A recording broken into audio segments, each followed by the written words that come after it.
শুভ সকাল বন্ধুরা, আজকেরও হাজির হয়েছি আমি একটা পাকা পটলের আর একটা নতুন রেসিপি নিয়ে। পটল পেকে গেলে আমরা তো সাধারণত ফেলে দিয়ে থাকি। প্রথমেই আমি পটলগুলোকে ভালো করে ধুয়ে নিয়েছি। তারপরে আমি পটলের দুমুখটা এরকম হাতের সাহায্যে আমি ছাড়িয়ে নিচ্ছি। আপনারাও প্রথমেই ধুয়ে নেবেন পটলটা। যদি বা আপনারা না ধুয়ে আগে মুখটা ছাড়ান তাহলে কিন্তু ধোয়ার সময় জলটা ভিতরে ঢুকে যাবে। এইভাবে দুমুখ খুলে নেওয়ার পরে আপনারা দেখে নিতে পারবেন একটু যেতে পোকা আছে কিনা। তা না হলে এরকমভাবে ভেঙেও দেখে নিতে পারেন যে পটলের ভিতরে কোনো পোকা আছে কিনা।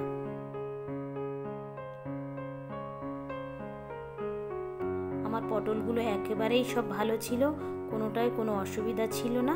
এবারে আমি এই রেসিপিটা করার জন্যে শুকনো খোলায় আমি প্রথমেই দুটো লঙ্কা আর কয়েক কোয়া রসুনটা ভেজে নিচ্ছি। লঙ্কাগুলো ভাজা হয়ে গিয়েছে, রসুনগুলো আমার ভাজা হয়ে গিয়েছে, সবগুলোকে আমি তুলে নিয়েছি। এবার আমি প্যানে একটু তেল দিয়েছি, দিয়ে যে পটলগুলো ধুয়ে রেখেছিলাম সেইগুলোকে আমি এক এক করে দিয়ে দিচ্ছি।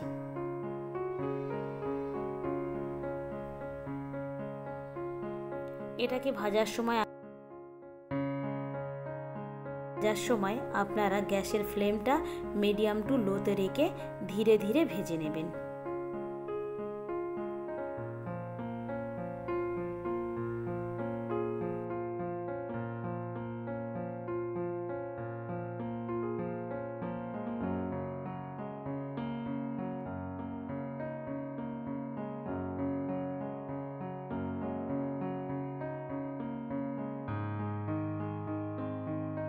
এবারে আমি এগুলোকে একটু চেপে চেপে দিয়েছি যাতে ওর ভিতরে যে রস বা জলটা আছে সেগুলো বের হয়ে যাবার জন্য।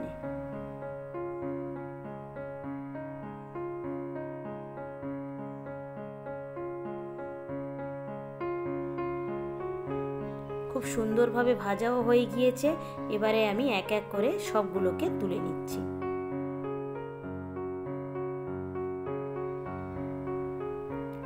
এখানে আমি নিয়েছি দুটো পেঁয়াজ, এগুলোকে আমি ছোট ছোট করে কুচিয়ে নেব। আর নিয়েছি একটা কাঁচা লঙ্কা, লঙ্কাটাওকে ঠিক একইভাবে আমি কুচিয়ে নেব। আপনারা কিন্তু ঝালটা আপনাদের পছন্দ অনুযায়ী বাড়িয়ে কমিয়ে নিতে পারেন।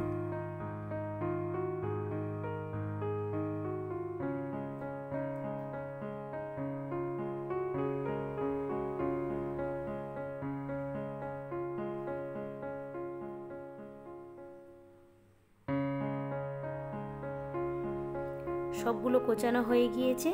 এবারে আমি এখানে প্রথমে লবণ নিয়েছি, নিয়ে যে শুকনো লঙ্কাটা ভেজে রেখেছিলাম সেই লবণ আর লঙ্কাটা আমি ভালো করে মাখিয়ে নিচ্ছি।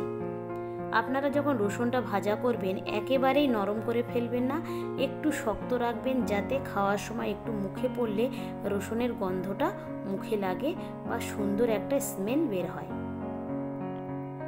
রসুন, লঙ্কা এবং লবণ ভালো করে মাখিয়ে নেওয়ার পরে আমি যে কাঁচা লঙ্কা আর পেঁয়াজ কুচিয়ে রেখেছিলাম সেগুলো দিয়ে দিয়েছি, দিয়ে ভালো করে একটু মাখিয়ে নিচ্ছি। এখানে এবার আমি দিয়ে দিচ্ছি অল্প করে একটু কাঁচা সরিষার তেল।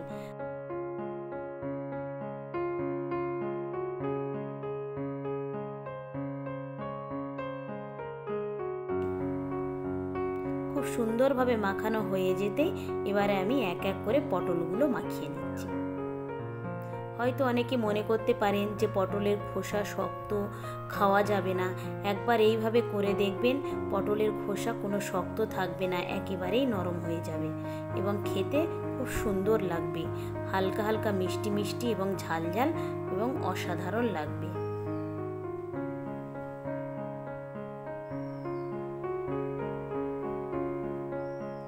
একেবারেই তৈরি হয়ে গিয়েছে আমার পাকা পটলের এই রেসিপিটা। থেকে যদি কোনোদিন পটল পেকে যায় আপনারা ফেলে দেবেন না, এইভাবে তৈরি করে নেবেন। ভিডিওটা তাহলে এখানেই শেষ করছি।